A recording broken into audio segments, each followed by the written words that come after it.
নমস্কার বন্ধুরা। আজ কাক ভোরে ঘুম ভেঙেছে এবং সে ঘুম ভাঙিয়েছে বৃষ্টির শব্দ। তাই বৃষ্টির উপরে একটা কবিতা আমি লিখে ফেলেছি, সেটা ইংরেজি ভাষাতে। তার বঙ্গানুবাদ আপনি ইংরেজি সম্পূর্ণ কবিতাটা শোনার পরই উপভোগ করুন এবং আমার ভিডিওকে সমর্থন জানান। অবশ্যই আমি এখানে পুরো কবিতা When the Rains Return by Tanmay Sarkar প্রথমে পাঠ করব বাংলায়, আমতা আবেগ ও মুসবে লেখা। তারপর প্রতিটি স্তবক বাচ্চা করব বাংলায়, যাতে গর্বিশ প্রায় বিকে 25 কোটি বাংলা ভাষাভাষী মানুষ একে উপলব্ধি করতে পারেন। কবিতা When the Rains Return, Tanmay Sarkar English Original. I asked myself both night and day, why did the rains all fade away? In childhood skies they loved to fall, but grown they seldom came at all. I wondered why they left my land, when boyhood slipped into a man. Yet now they're back, oh sweet refrain, the tender touch of youth again. They wash away my daily care, and make me wild, a child laid bare. In nature's arms I lose my name, and play once more her ancient game. In jungles deep and caves untold, I lived a joy no years could hold. With clearer eyes I saw the skies, before my modern vision dies. Thank God the rains have come once more, with clouds that drift from mountains' shore. They paint the fields, they fill the streams, with dancing fish and rainbow dreams. দিন রাত আমি নিজেকেই জিজ্ঞেস করি, কেন বৃষ্টি মিলিয়ে গেল হঠাৎ করে? শৈশবের আকাশে জোরকে টানে, বড় হতে হতে হারিয়ে গেল প্রাণে। ভাবি কেন বৃষ্টি ফেলে গেল দেশ, অখন কিশোর বোস গেল শেষ।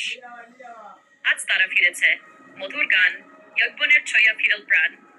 ধুয়ে মুছে দিয়ে জীবনের ভার, উন্মুক্ত শিশুর মতো করে আবার। প্রকৃতির কোলে মিশে নাম ভুলে আয়, তারি খেলায় ডুবে আবার খেলি তাই।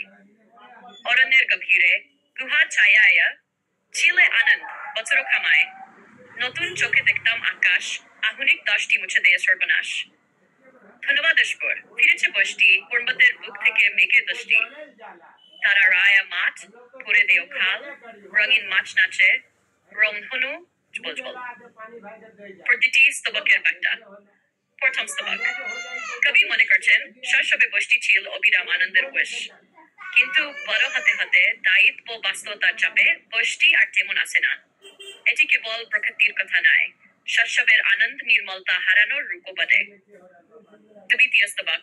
কিশোর থেকে প্রাপ্তবয়স্ক হওয়ার পথে বৃষ্টি হারিয়ে আয়, কিন্তু আজ আবার ফিরে এসেছে সেই বৃষ্টি।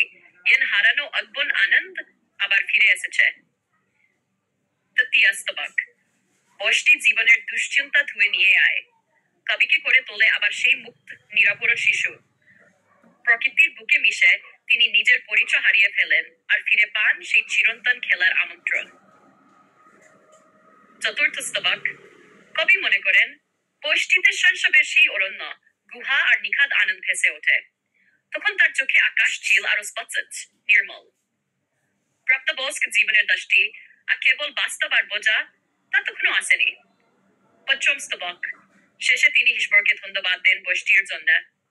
পর্বতের বুক থেকে মেঘ আসে, মাঠ ঘাট ভরে ওঠে, নদী নালা জীবন ধায়, মাছেরা নেচে ওঠে, আর রংধনু জলমল করে। সবকিছু এলেন জীবন আর আনন্দের প্রতীক হয়ে ওঠে। সারার্থা। বৃষ্টি এখানে কেবল প্রাকৃতিক দৃশ্য না, এটি শৈশব, নির্মলতা, আনন্দ আর জীবনের পুনর্জন্মের প্রতীক। কবির কাছে বৃষ্টি মানে আবার ছোটবেলা ফিরে পাওয়া। আপনি চাইলে আমি এটার অডিও রেকর্ডিং এর মতো আসল আবৃত্তি স্বরভঙ্গি করে দিতে পারি। কবিতা দাঁড়িয়ে আবৃত্তি করছেন, আপনি কি চান আমি সেটা তারি করি?